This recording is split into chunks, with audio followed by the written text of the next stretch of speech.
Forget the politicians. They're cooking their food and repeatedly washing their hands, trying to avoid all contact with germs. It's ridiculous, and it goes to ridiculous lengths. Don't look for it.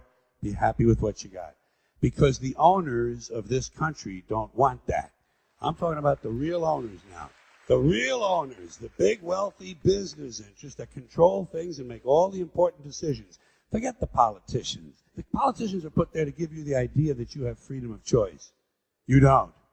You have no choice. You have owners. They own you. They own everything. They own all the important land. They own and control the corporations. They've long since bought and paid for the Senate, the Congress, the state houses, the city halls. They got the judges in their back pockets. And they own all the big media companies, so they control just about all of the news and information you get to hear. They got you by the balls. They spend billions of dollars every year lobbying to get what they want. Well, we know what they want. They want more for themselves and less for everybody else. But I'll tell you what they don't want. They don't want a population of citizens capable of critical thinking. They don't want well-informed, well-educated people capable of critical thinking. They're not interested in that. That doesn't help them. That's against their interest. That's right. They don't want people who are smart enough to sit around the kitchen table and figure out how badly they're getting fucked by a system that threw them overboard 30 fucking years ago. They don't want that. You know what they want? They want obedient workers. Obedient workers. People who are just smart enough to run the machines and do the paperwork and just dumb enough to passively accept all these increasingly shittier jobs with the lower pay, the longer hours, the reduced benefits, the end of overtime, and the vanishing pension that disappears the minute you go to collect it. And now they're coming for your Social Security money. They want your fucking retirement money. They want it back so they can give it to their criminal friends on Wall Street. And you know something? They'll get it. They'll get it all from you sooner or later because they own this fucking place. It's a big club, and you ain't in it. You and I are not in the big club. By the way, it's the same big club they use to beat you over the head with all day long, where they tell you what to believe. All day long, beating you over the head in their media, telling you what to believe, what to think, and what to buy. The table is tilted, folks. The game is rigged, and nobody seems to notice. Nobody seems to care. Good, honest, hard-working people, white collar, blue collar, doesn't matter what color shirt you have on. Good, honest, hard-working people continue. These are people of modest means. Continue to elect these rich cocksuckers who don't give a fuck about them. They don't give a fuck about you. They don't give a fuck about you. They don't care about you at all. At all. At all. Man. The public sucks. Fuck hope. Fuck hope. Because if it's really just the fault of these politicians, then where are all the other bright people of conscience? Where are all the bright, honest, intelligent Americans ready to step in and save the nation and lead the way? We don't have people like that in this country. Everybody's at the mall, scratching his ass, picking his nose, taking his credit card out of his fanny pack and buying a pair of sneakers with lights in them. So I have solved this little political dilemma for myself in a very simple way. On election day, I stay home. I don't vote. Fuck them. Fuck them. I don't vote. Two reasons I don't vote. First of all, it's meaningless. This country was bought and sold and paid for a long time ago. The shit they shuffle around every 4 years doesn't mean a fucking thing. And secondly, I don't vote because I believe if you vote, you have no right to complain. And nobody seems to notice, nobody seems to care. That's what the owners count on, the fact that Americans will probably remain willfully ignorant of the big red, white, and blue dick that's being jammed up their assholes every day. Because the owners of this country know the truth. It's called the American dream, because you have to be asleep to believe it. Look at things anymore, sort of take them in, maybe even remember them. Is that just a strange notion? Does experience have to be documented and brought home and saved on a shelf? And do people really watch this shit? Are people's lives so bankrupt they sit at home looking at things they already did? The self-esteem movement began in 1970, and I'm happy to say it has been a complete failure. Because studies have repeatedly shown that having high self-esteem does not improve grades, does not improve career achievement, it does not even lower the use of alcohol, and most certainly does not reduce the incidence of violence of any sort. Because as it turns out, extremely aggressive, violent people think very highly of themselves. Imagine that. Sociopaths have high self-esteem. Who would have thunk, huh?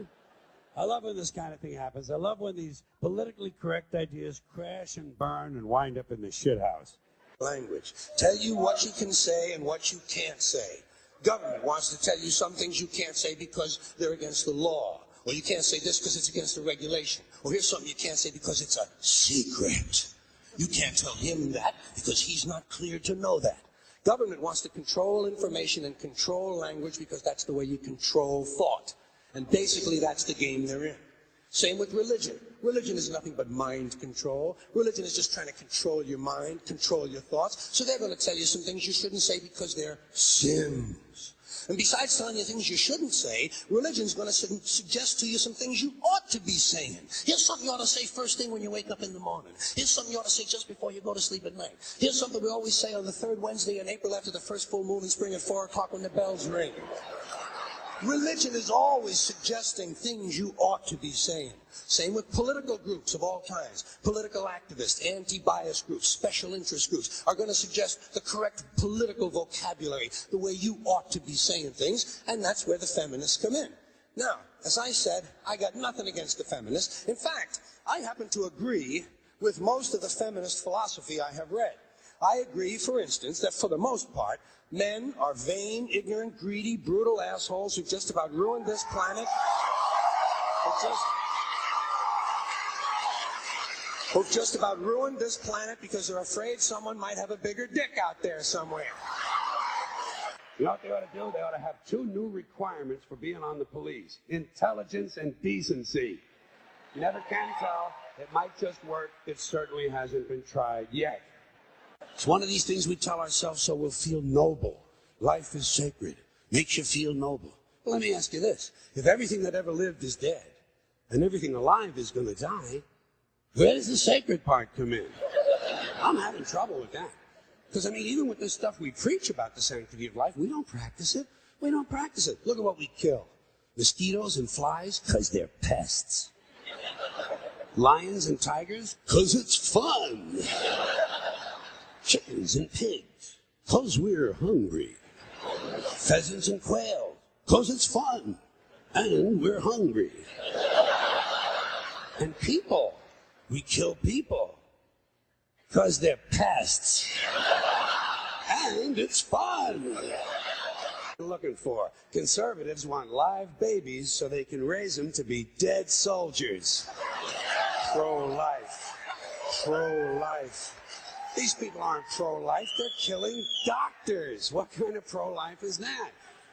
What, they'll do anything they can to save a fetus, but if it grows up to be a doctor, they just might have to kill it? They're not pro-life. You know what they are? They're anti-woman. Simple as it gets. Anti-woman. They don't like them. The children. Help the children. What about the children? Save the children. You know what I say? Fuck the children. Fuck them. They're getting entirely too much attention. And I know what you're thinking. You say, Jesus, he's not going to attack children, is he? Yes, he is. He's going to attack children. And remember, this is Mr. Conductor talking. I know what I'm talking about. I know what I'm talking about. And I also know all you single dads and soccer moms who think you're such fucking heroes aren't going to like this, but somebody's got to tell you for your own good, your children are overrated and overvalued. You've turned them into little cult objects. You have a child fetish, and it's not healthy. And don't give me that weak shit. Well, I love my children. Fuck you. Everybody loves their children. Doesn't make you special. Swearing on the Bible is just one more way of controlling people and keeping them in line, and it's one more thing that holds us back as a species. Here's one more item for you, the last in our civics book, rights. Boy, everyone in this country is always running around yammering about their fucking rights. I have a right, you have no right, we have a right, they don't have a right. Folks, I hate to spoil your fun, but there's no such thing as rights, okay? They're imaginary. We made them up, like the boogeyman. The Three Little Pigs, Pinocchio, Mother Goose, shit like that. Rights are an idea. They're just imaginary. They're a cute idea. Cute. But that's all. Cute and fictional. But if you think you do have rights, let me ask you this. Where do they come from? People say, well, they come from God. They're God-given rights. Oh, fuck, here we go again. Here we go again. The God excuse. The last refuge of a man with no answers and no argument. It came from God. Anything we can't describe must have come from God. Personally, folks, I believe that if your rights came from God, he would have given you the right to some food every day, and he would have given you the right to a roof over your head. God would have been looking out for you. God would have been looking out for you. You know that? Want. Pray for anything. But what about the divine plan? Remember that? The divine plan. Long time ago, God made a divine plan. Gave it a lot of thought. Decided it was a good plan, put it into practice. And for billions and billions of years, the divine plan has been doing just fine. Now you come along and pray for something. Well, suppose the thing you want isn't in God's divine plan. What do you want him to do? Change his plan?